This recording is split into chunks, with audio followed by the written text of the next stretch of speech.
All right, good evening, everybody. Welcome. Thanks for joining us. It is November 10th, 2025. This is a meeting of the Mayor and Council of Princeton, New Jersey. Could we have the meeting statement, please? Notice of this meeting was provided in accordance with the requirements of the Open Public Meetings Act and state regulations governing public meetings, including the time, date, and location of the meeting, and clear and concise instructions to the public for assessing the meeting and making comments. In addition, the agenda and all related materials were posted electronically and made available to the public on Princeton's meeting portal in advance of the meeting. Thank you. Brian's going to do the land acknowledgement tonight. We gather today on the land of the Lenni Lenape. As members of the Princeton community, we aspire to show appreciation, respect, and concern for all peoples and our environment. We honor the Lenape and other indigenous caretakers of these lands and waters, the elders who lived here before, the indigenous today, and the generations to come. Thank you. We have roll call, please. Mr. McDonald? Here. Ms. Perrone-Lambros? Here. Mr. Cohen? Here. Ms. Sachs? Here. Ms. Fraga? Here. Mr. Newland? Here. Mayor Freda? Here. Thank you. All right, if you're able and want to join us, please stand. We'll do the Pledge of Allegiance. I pledge allegiance to the flag of the United States of America and to the republic for which it stands, one nation, under God, indivisible, with liberty and justice for all. Thank you. All right, one quick thing to note for everybody that's listening and that's here. Tomorrow is a holiday. We are closed. So if you try to call here, you will not get an answer. Call Wednesday. And also for everybody up here, don't call anybody here tomorrow. Leave them alone. It's a holiday. All right. Thank you. We have 4 sets of minutes. Move them in block. Thank you, Leticia. Is there a second to that? Thank you, Brian. Just make sure no questions or comments on any of those. All right. Everybody in favor of all 4, please say aye. Aye. There we go. Council announcements or reports? Leticia. Yes, on behalf of the Human Services Department, for those who aren't already aware, I want to announce that there are currently, they have already begun the holiday gift drive for this year. This will mark the 27th year that Human Services has been conducting this. Last year, we had 350 applications from children from ages up to 12 years of age who participated, and this year we expect just as many, if not more. So encourage everyone to please, who's in the given mood, to contact Human Services to sign up. But also this is a call for families who have children 12 and under who wish to apply on behalf of their children. Also contact Human Services. Thank you. Thank you. Other council announcements or reports? Oh, Leighton. Thank you, Mayor. Yes. Excuse me. On behalf of the mayor, Councilman Cohen, and myself, Jeff Grosser, and the group, the steering group working on short-term rentals, we'll be giving a thorough upgrade at our next meeting. We are continuing to evaluate a couple of our options and continuing to get both community and council input on it, so please stand by for that. Also, I would like to share from Adam Welch at the Arts Council, and also want to acknowledge Councilwoman Leticia Fraga for attending the event this weekend. The Arts Council of Princeton's 31st annual Sauce for the Goose Art Market took place this past Saturday on Paul Robeson Place, right in front of the Arts Council. The event was a huge success, drawing more than 6,000 attendees and featuring over 100 vendors. It was an energetic and creative day that truly showcased our community's vibrant art scene. And I just want to add, you know, as a person who was there, they sold no drinks and no food in all of the tents that were positioned between the Arts Council, the Paul Robeson at Witherspoon Street, and the church at John Street. Tents filled on both sides, no food and no drink. And I could see, and I watched, and I actually have video of the streams of people that left the event and headed right into town to spend money. I just want people to know, the Arts Council churns, and the events that they have are beneficial to the community. Just got one more thing I want to add. Thank you. Looking ahead, the Winter Village on Hines Plaza opens this Friday, November 13th, and will run through December 21st. The festive market offers a wonderful opportunity to shop local and celebrate the season. And lastly, on Wednesday, November 20th, the Arts Council will host monthly Story in Verse in the Sully Theater. This series provides a warm and welcoming spotlight for both emerging and established artists to share their stories, poetry or prose inspired by the monthly theme. It is an intimate and inspiring event in the heart of downtown Princeton. Thank you. Thanks, Leighton. Any other announcements or reports up here? Okay, nothing down there. All right, we have a presentation. We are going to hear about the Westminster Choir College planning update.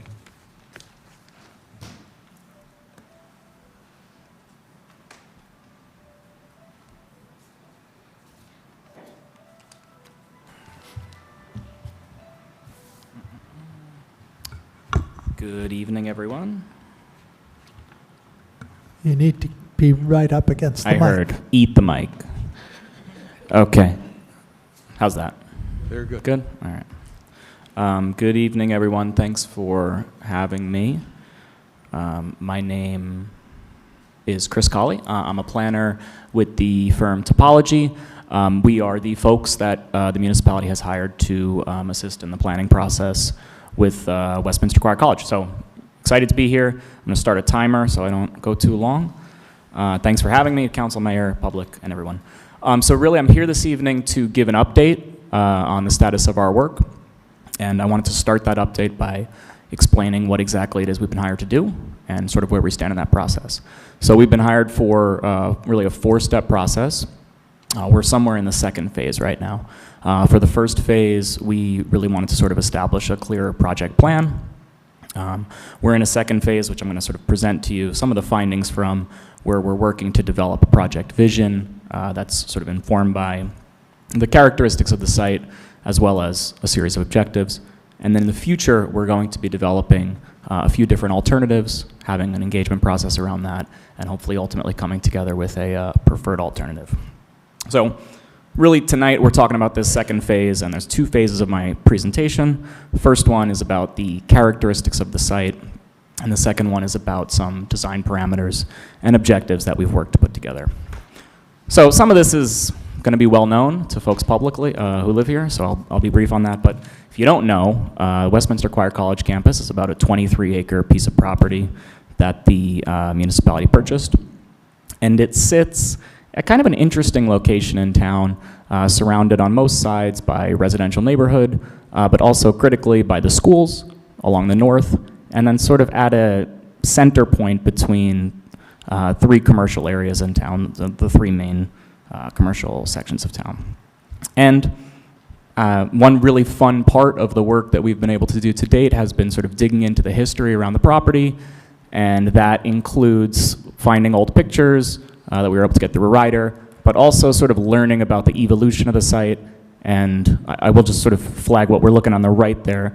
That's a subdivision plan from the 60s, and what's interesting, if you know the property now, is you'll see Franklin Avenue on the south side here going straight through the campus, and of course that now does not go straight through, and that's sort of an interesting old wrinkle on the property.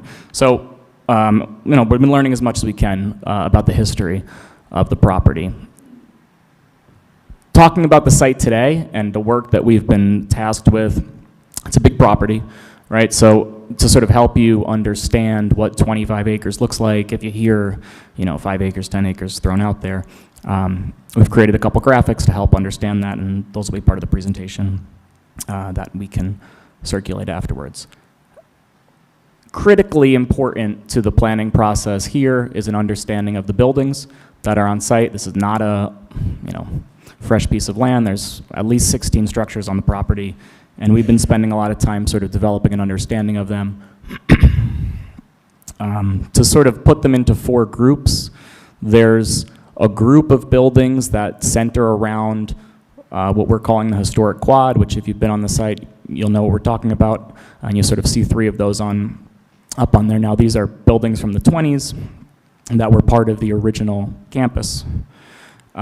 You've got another group of buildings which are really sort of associated with like the very specific history of the site as the home of Westminster Choir College, being a place that was a music school, right? So you've got a chapel, you've got the playhouse, you've got a library, and you've got a very specialized performance center.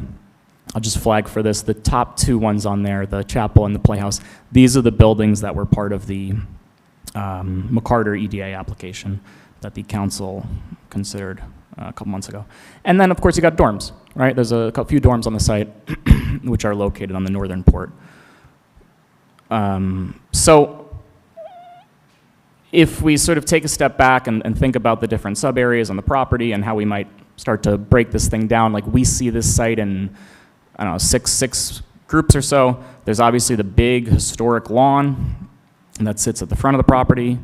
There's the historic quad, which has that first set of buildings I showed. There's more of like a performance quad. There's a residential quad.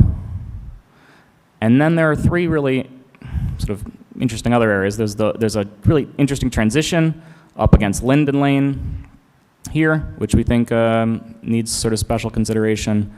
There's a parking area. And then up in the northwest, there's an area which we're calling the field.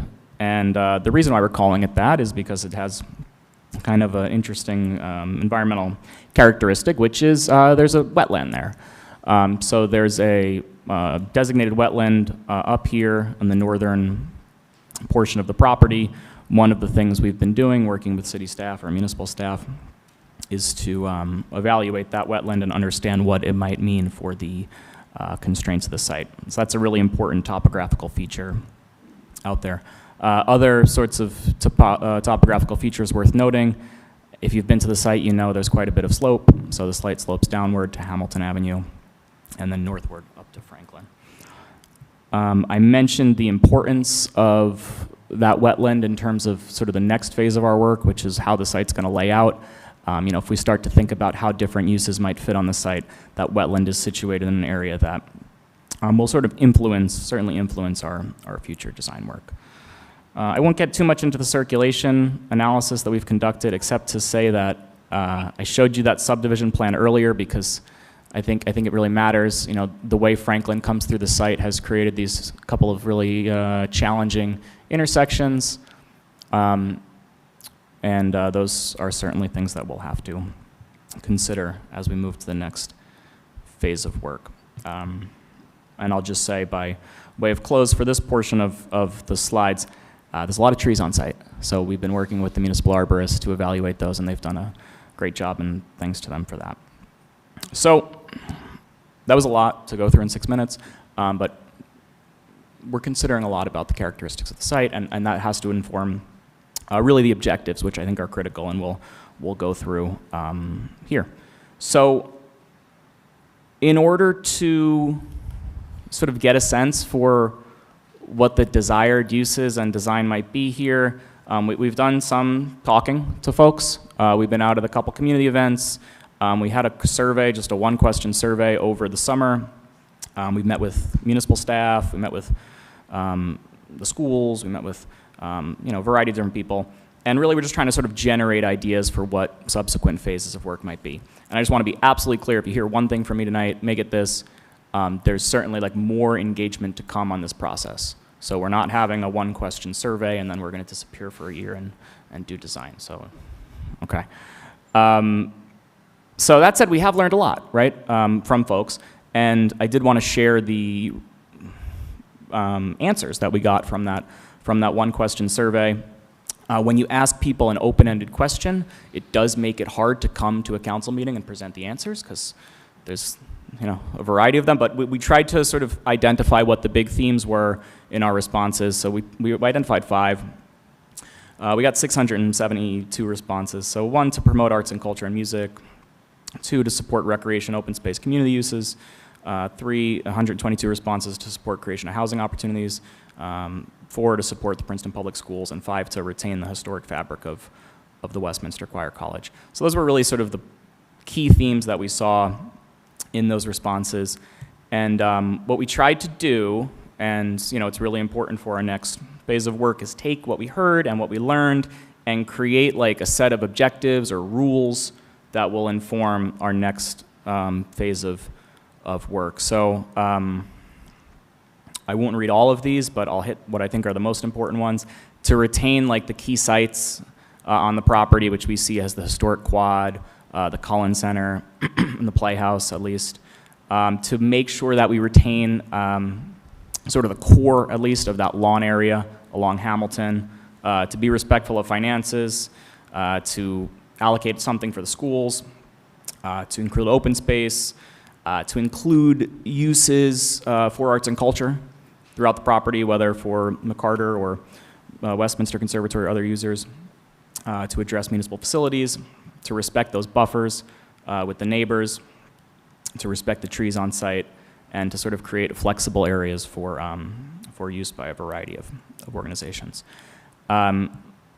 Those are the parameters that we'd like to sort of craft our scenarios around. In terms of like next steps and where we'll be going from here, like we'd like to continue having conversations with potential site users, especially on the public side. And we'd really like to begin to move to developing concepts, loose concepts, scenarios of how the site might lay out. So I said 10 minutes. I'm at 9:42, so I must have spoken a little too quickly, but thank you for listening. And that concludes my update. Appreciate it. Okay. I got a couple questions. Sure. You want me talking to the mic? I do. Okay. Deanna, maybe more for you than for Chris. But for the wetlands, can we buy our way out of the wetlands? Can we put money into a fund for somewhere else to, I know, anyway. We are looking at all of our options at this point, talking with DEP to see what is possible. Right, because it's kind of, I mean, I get it, the area has always been wet, so to speak, but it's always been mowed. It's not like nobody would walk by and say, boy, that's an obvious wetlands. Most people would go by and say, oh, okay, there's a little slope there and the water collects there. But anyway, okay, so I hope we could do that. A couple of the objectives might conflict with each other, obviously. Preserving the historic quad versus being financially feasible. So the one building there, Taylor Hall, it has a very significant price tag to bring that back to usable shape. So at some point, this body's going to have to talk about which of the objectives are the objectives that are really going to be the final objectives. I understand we gathered a lot. And then at some point, we'll need to talk about also what are the actual municipal needs on that property.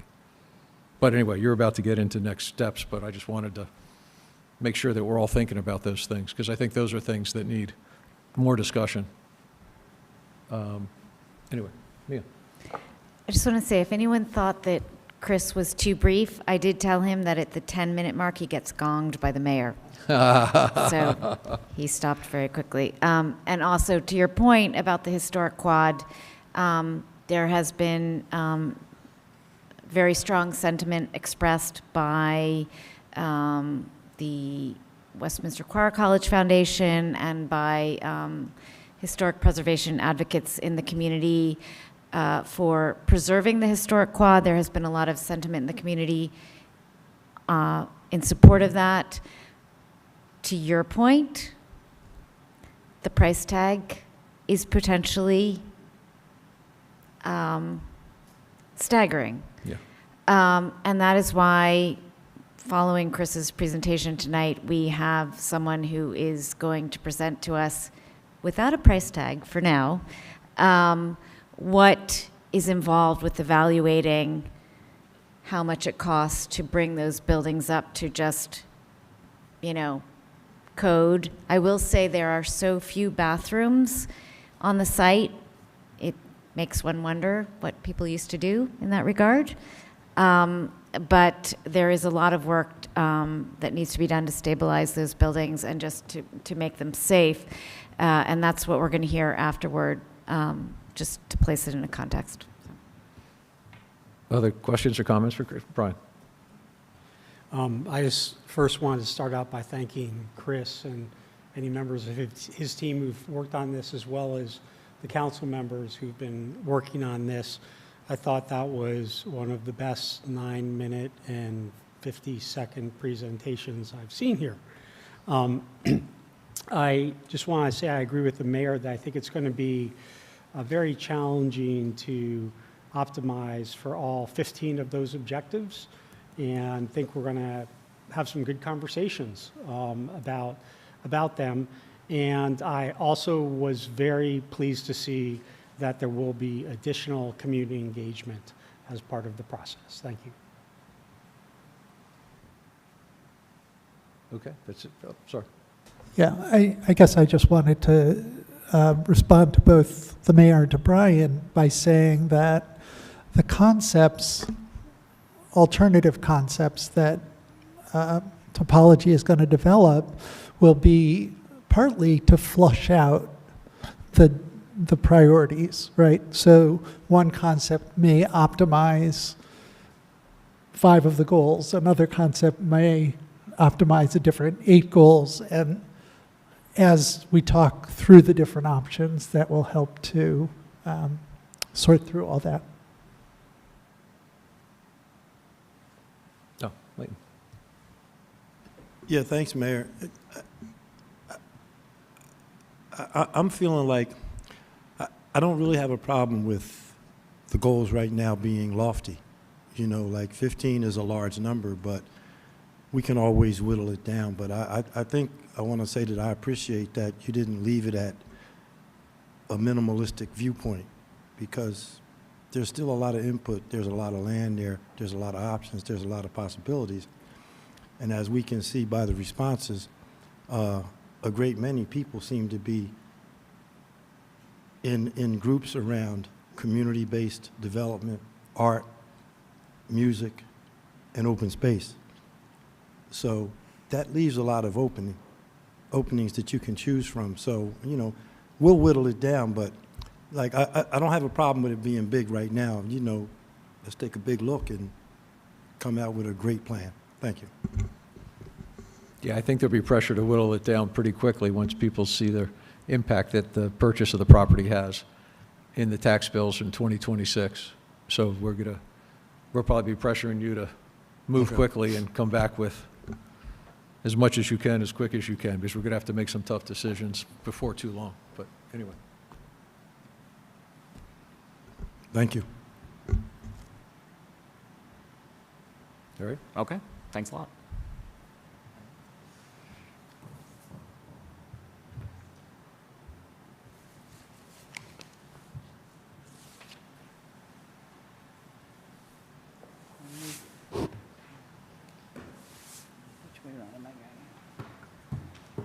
Good evening.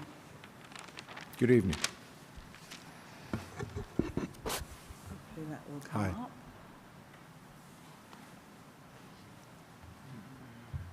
The screen seems to be a little small. You're going to need to keep that microphone close to you. Just make it the screen a little bigger. For some reason Yeah, it's turned on. It's just not.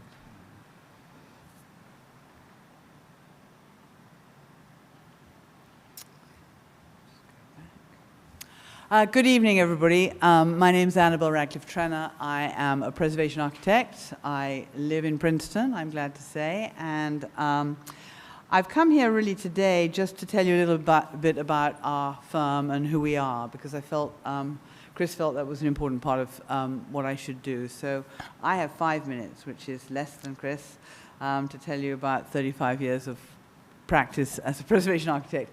So I'm not going to even try to do that. But I think the purpose today is not actually to really discuss this project. I don't think we're ready to do that, but just to introduce you to our company and who we are.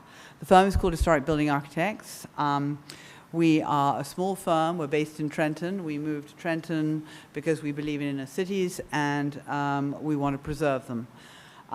We have 2 licensed architects, myself and Bonner, and we have material conservation skills in the office as well as a wonderful set of team of professionals, all very talented, and I love going to work every day because of them.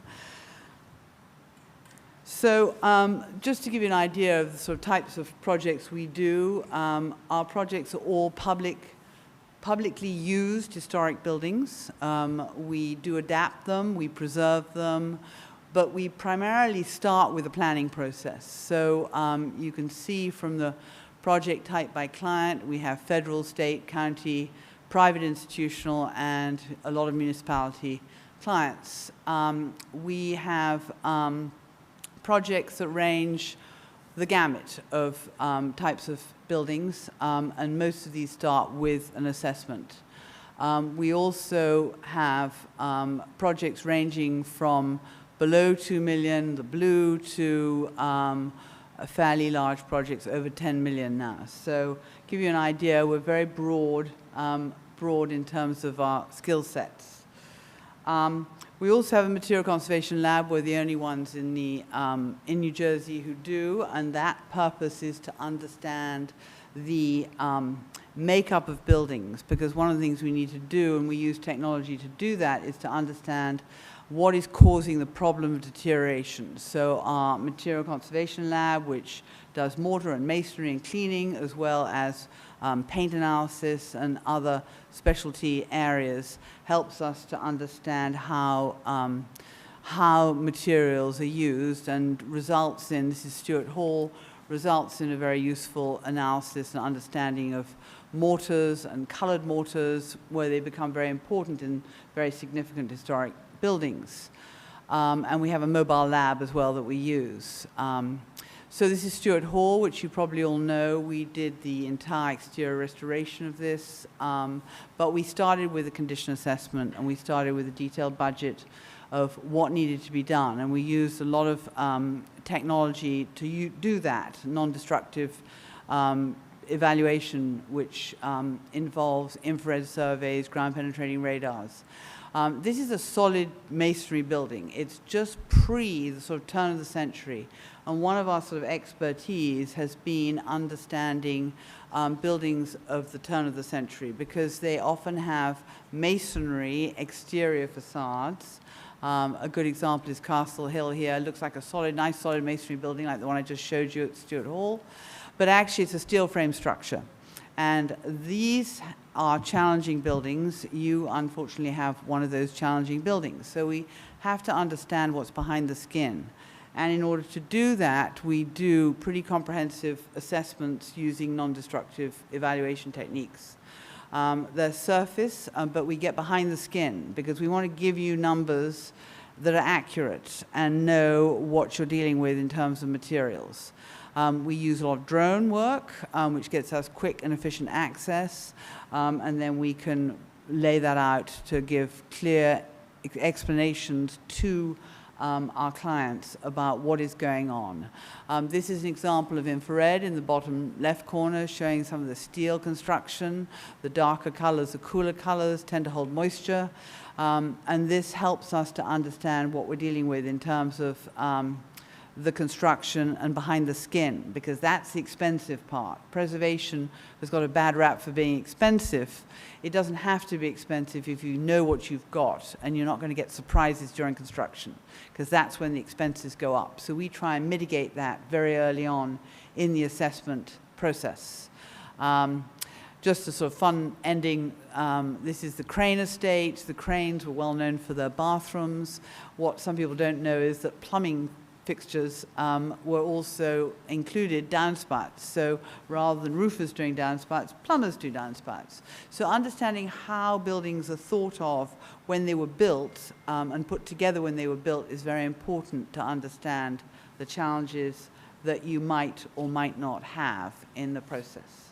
So I think that was really, I'm here for questions and hopefully some answers if you've got them about who we are.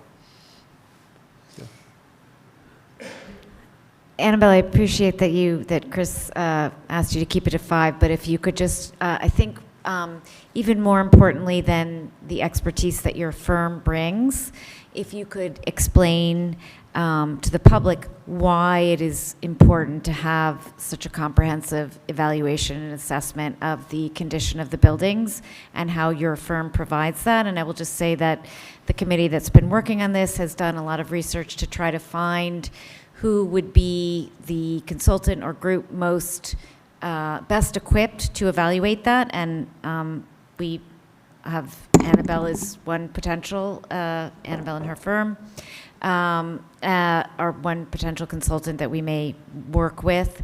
And I think, to Mark's point about wherever we land with these buildings, it will be expensive. And I think, what we have concluded preliminarily is that if you try to cut corners in the analysis of what's needed to restore the buildings, you may end up spending more in the long run. But if you could just describe more specifically why drones and infrared, et cetera, are actually necessary, and why we as a town might want to spend that sort of money, to why it is financially prudent for us to spend that sort of money on the front end. Yeah, happy to do that. Visual observation is, of course, what most people do when they assess a building. But what we want to do is to not just visually look at it, but we want to find cause. Because unless we find the cause of the problem, you don't really have a good solution for its repair. So there's a sort of sequence of processing here. And one of the reasons we use drones is to get access to places that you would not otherwise be able to see, and complete a sort of really comprehensive, holistic assessment of particularly the exterior envelope, because that's where you're vulnerable. And these 1920s buildings, you cannot see steel that's corroding behind the walls. However, if you have infrared and ground-penetrating radar, you get a much better sense of what you're dealing with. So if we're seeing water on the exterior of a building, but we don't know where the steel is, we can find that out through the infrared because it'll show us the cooler areas of the steel. So understanding how the building is put together is really fundamental to causes of problems and then how you repair them. There may not be a problem, but there may be a problem. And I'd prefer you to know that in advance and have a comprehensive estimate that's accurate. Our estimates tend to come in with usually at the end of the project 2% change orders. So we're very tight on construction because we really know how the building is put together and its skin and behind the skin of what's going on. And that's really critical if you want to save money and you want to plan for these buildings. I'm sorry, can you just speak to the condition of the one building in the historic quad, Taylor, that we mentioned, which unfortunately there was a flood, which resulted in black mold throughout, and I believe you felt more comfortable with hazmat professionals going in instead of your team. And so if you could just sort of speak to the situation with that building and what would be required to assess the situation there. Right. So one of the first things we recommended was that we have, mold is a fear of everybody's, and whether it's black mold or what type of mold it is, we need to have a hazmat group assess that building first before we can determine whether we can go into the building. We're hoping that after the results of those tests that we'll find that it's not potentially as severe as people have anticipated. But we have to first do the assessment, and then with that assessment, we'll determine if we can go into the interior and complete our assessment work. We did this at Lennox House after the fire. We were able to go in after initial testing to find that we didn't have severe black mold, and we had less impactful, and we all wear masks, and we're all quite familiar with having to address that in many buildings that have moisture ingress. So I think we'll wait and see what the test results say. The exterior envelope we can obviously assess. It's more the interior and whether we've got a massive loss of fabric, which case, you know, the solution and the recommendation will obviously be swayed by those findings. Brian? Yes, this is all really interesting and impressive. Am I correct that the focus of your work would be on the 4 buildings in the historic quad and not other buildings? That's correct. We're only going to be looking at the 4 1920s buildings because those are the ones that we were asked to review. Any other questions or comments? Okay, thank you. Thank you.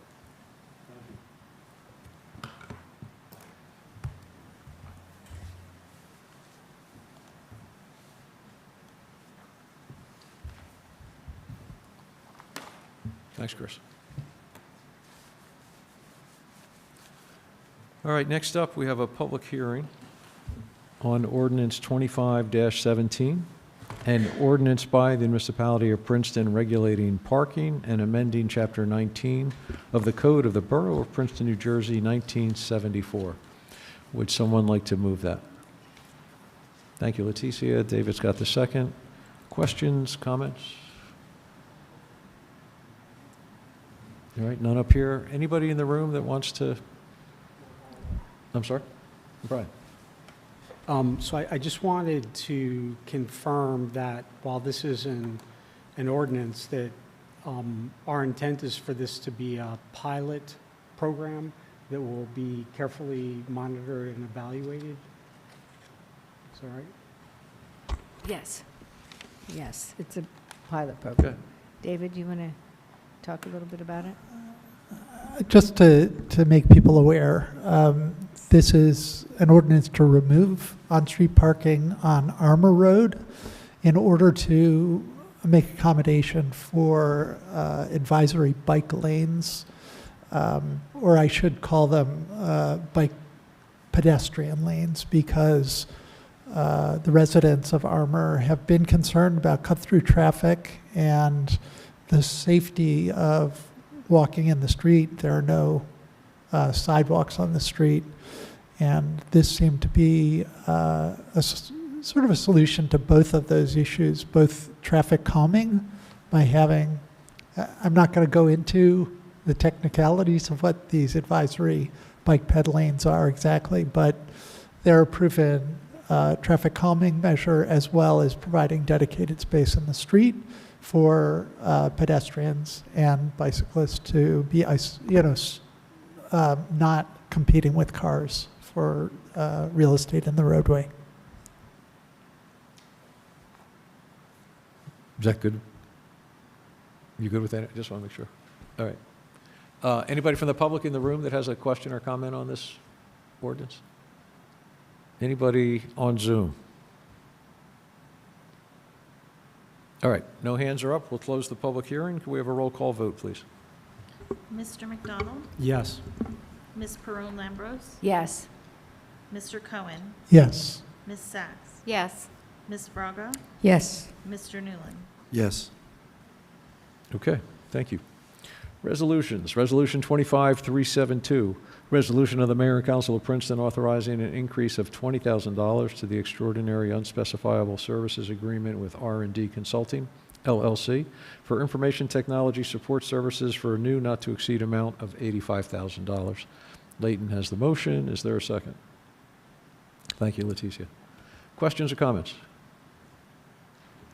All right, seeing none, all in favor, please say aye. Aye. Aye. Resolution 25373, resolution of the Mayor and Council of Princeton authorizing a contract with Elite Vehicle Solutions for police vehicle upfitting for $155,876.29, utilizing the New Jersey State Contract 17-Fleet-00749. Leticia has the motion, David has the second. Questions or comments? Brian? Did you have your, oh, I'm sorry. Oh, sorry. I saw your hand go. Okay. All in favor, please say aye. Aye. Resolution 25374, resolution of the Mayor and Council of Princeton opposing Williams Transco's Northeast Supply Enhancement Project, NESE. I know there's people from the public that wanted to speak about this, so let me just get a motion on it. Brian's got the motion, Mia's got the second. Thanks. And then, Alexi, I think you were first, Kit's up second, and then anybody else can join in. Let me just, again, no, stay there.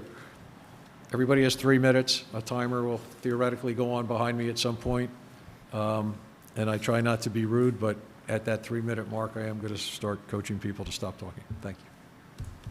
Okay, I'll be quick. The first thing I want to tell you is you don't have to worry that if we manage to stop the pipeline, which is, we've had disappointing news. The water quality permits were granted on Friday. In 2020, they were denied with prejudice by both New York State and New Jersey. Most people think there was a deal Try to speak right into that microphone, sorry. that Governor Hochul made to open Empire Wind and allow some pipelines. But I just want to assure you that if we do manage to stop this pipeline, people in Long Island will still have natural gas. This is a play to bring natural gas to the Mid-Atlantic coast for export. And there's ample evidence from industry conferences and all to that, and I'm happy to share that if anybody's concerned about that. The other thing I'd like to tell you is that the issue for Princeton, if the pipeline does go through, is the fact that Princeton will be between 2 gas compressor stations. One that exists on the Princeton-Lawrence border, and one will be at Trap Rock Quarry. And I spoke with Angeli Ramos today. She's the executive director of the Sierra Club. She's a former New Jersey DEP research scientist. She is putting in comments, air quality permit comments that's still to be granted.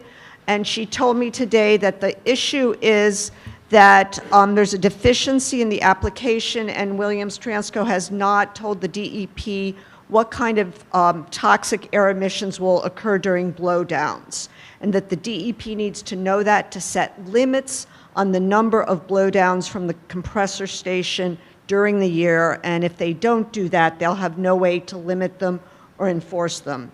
So I think that that's a very important thing for the municipality to do if this pipeline does go forward, and I've spoken with Mark about it, and Brian and Angeli will come talk to people on council, and I hope we can work on that in the next month. Angeli will be submitting comments. Kip's going to say a little bit more about that, but I do think it's an issue that we need to look at, and I thank you for considering this opposition to the pipeline. I think it's very important. Thank you.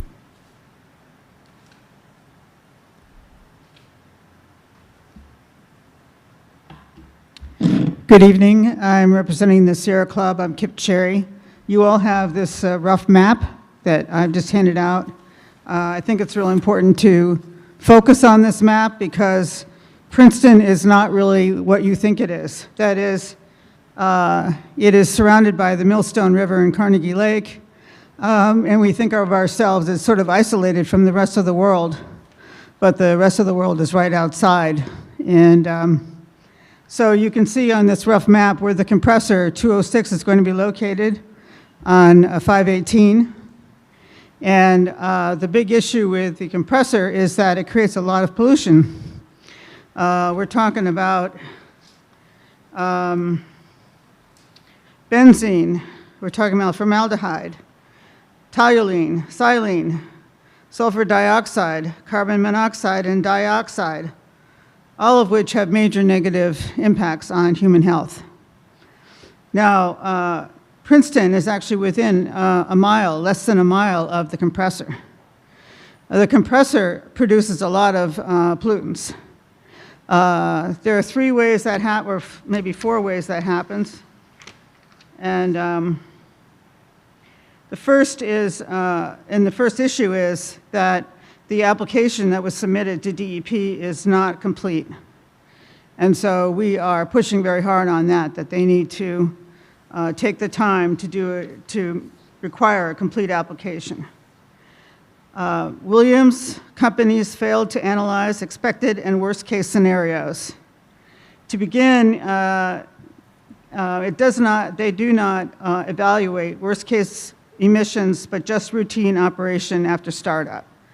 So what happens with a compressor like this, there's a startup period of about 15 minutes, during which the technology doesn't function, burning off the emissions.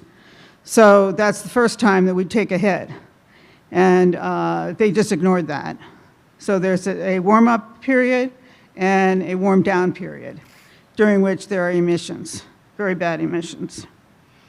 So no data was provided during startup or shutdown while the emissions control technology heats up to the optimal burn-off level or cools off. There's no data from maintenance blowdowns. Now, a maintenance blowdown is when you're actually cleaning out the pipe and removing solids and liquids that interfere with the operation of the system. And they just ignored that. And so we don't know how many blowdowns are expected. We don't know the period of the blowdowns, and we don't know the emissions that will come out of the compressor during the blowdowns. But there's a lot of emissions that come out during that period of time. Also, there are leaks. Leaks that are routine, leaks that maybe will relate to the fact that the Trap Rock folks are right next door. Kip, you're going to be done soon? Right. So, so I just want to make sure you're aware of all that. And if you do give testimony, all of this should be in your testimony. On the 13th of November, there is a hearing that DEP is putting on. We're all speaking at that hearing. And written comments can be made through the 24th of November. So I really think it's something that Princeton needs to worry about, frankly. And it also relates to modeling of wind. The wind generally seems to blow from west to east, which is good for us, but it also can blow the other way. So I think that people in Princeton never dreamed that there would be a facility of this caliber right outside our backyard. Thank you, Kip. Thank you. Thank you. Any questions or comments up here? Yep. Yes. I just want to say, Kip, it's nice to see you in person. Thank you for coming out. And Alexi, thank you both for all you do to protect Princeton's environment. And it was disappointing that the news over the weekend, but I hope we can still advocate and let us know how we can help you. So. Okay. All in favor of the resolution that we oppose the pipeline, please say aye. Aye. There we go. Thank you. At least we're doing it. Okay, next up, Resolution 25-375. Resolution of the Mayor and Council of Princeton authorizing an extended property tax grace period for eligible federal employees and federal contractors due to the federal government shutdown. Leticia's got the motion, Brian's got the second. Questions or comments? I would like to thank our CFO for bringing this to our attention so we could get it on the agenda in time. Michelle, I'm sorry, did you have your hand up? I was just going to say thank you to whoever brought it forward. This is excellent. Yeah. Hopefully it won't be necessary for too much longer, but we'll see what happens. Yeah. Thank We you. will find out soon. Soon enough. Any questions or comments? All in favor, please say aye. Aye. Resolution 25376, resolution of the Mayor and Council of Princeton authorizing acceptance of grant funds from the state of New Jersey for the venison donation program and execution of agreement. Thank you, Brian. Layton's got the second. Questions or comments? All right, all in favor, please say aye. Aye.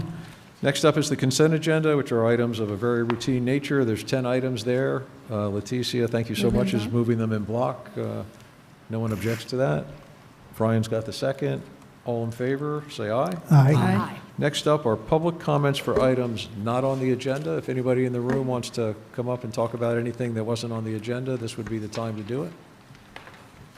Sure, come on up. It's the same rule, just say who you are. You got the 3 minutes. Hopefully the timer goes on. And Great. Hello? And I guess I gather I don't need to sign in. I saw something about that. Andrea Malcolm, I'm a resident on Mount Lucas Road. And I just wanted to thank both the council and the engineering department for getting the Harrison Street bike lanes on. Noticed a lot of controversy about that in the, mostly on the social media. I'm worried that you're going to get a lot of pushback, and I'm also worried that the bike lanes are somehow going to become blamed for traffic concerns that have been in that area for a long time. I think it's really important to remember that, you know, that stretch of Harrison between outside the shopping center is 2 lanes. And when you've got 2 lanes, you've got traffic trying to take advantage and speeding up. And, you know, we need to get that back down to 1 lane. I see the word road diet, which many of us use, but it's probably good in communications just to tell people we're trying to make, you know, reduce the traffic speeds and speeding behavior to make it safer for walkers and bicyclists. And just to that point, the more outreach and education about this, the better. I've heard a lot of complaints where people are feeling somewhat blindsided, not understanding what to do, and very little sort of ongoing education about it. So I think that would be great. So again, thank you, and keep up the good work. Thanks. thanks for the thanks. Is there anybody else in the room that has anything for public comments not on the agenda? Anybody on Zoom? Okay, there is a hand up. Yep. Sam? Yes, good evening. Good evening, Mayor and Council. Good evening. Sam, just introduce yourself for the minutes we get your name right. Yeah, my name is Sam Bunting. I'm a resident at 99 Dempsey Avenue. I'm also a board member of our new Princeton nonprofit, Walk Bike Princeton. We work to make walking and cycling easier in Princeton. And we had a meeting just last week with our members at which we discussed the new buffered bike lanes on North Harrison Street. And several of our members were concerned about the bike lanes, that the implementation was not as perfect as it might have been, that there is confusion among a lot of motorists about how to handle the new bike lanes, how to handle turns across the bike lanes, that the appearance of the bike lanes was rather sudden, perhaps lacking a little bit of signposting or information to alert passing drivers of the new traffic layout. So, you know, I think that there really was actually some concern, which was mixed in with the sense of satisfaction, which Andrea just talked about, that the town had actually managed to implement a large and significant project to add new bicycle facilities. So I think really where we see this is that, you know, there's clearly still work to be done. The project does not seem to be completely finished yet. We need to look at it. We need to learn what is working and what is not working. What makes cyclists feel safe, what makes drivers feel comfortable. So there is still work to be done. I am reading opposition and a sense of confusion from certain people on social media. So, and I can kind of understand that, because when I first drove down North Harrison Street and found that bike lane, I was rather surprised to find it, because there was no signs or anything about it. But since then, I've actually cycled it the bike lane several times with my son on our way to the elementary school soccer league over on Riverside Fields on Saturday mornings. And it does make it easier to cycle along that section of the road. So it is an improvement. So it's not perfect, but we shouldn't throw the baby out with the bathwater. We should look at what's working and try to make it better. Thanks. Thank you, Sam. Adam, can we bring over the next person with their hand up?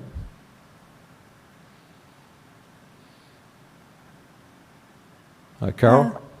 Yes, hello, Carol Hollingsworth. I live on Heather Lane in Princeton. And I just want to thank you for implementing the bike lane improvements on Harrison Street. I agree with the other speakers. This is an important part of our bicycle network and part of Vision Zero and the Climate Action Plan also. So it serves a lot of functions. It also makes the road safer for drivers as well. And I think I do appreciate that electronic sign went up. I think that was really helpful. I think it was a little bit of a surprise at first, but I just think it'll be very important to study this and how it's used and learn what we can from it and hopefully move forward with even more improvements. Thank you very much. Thank you.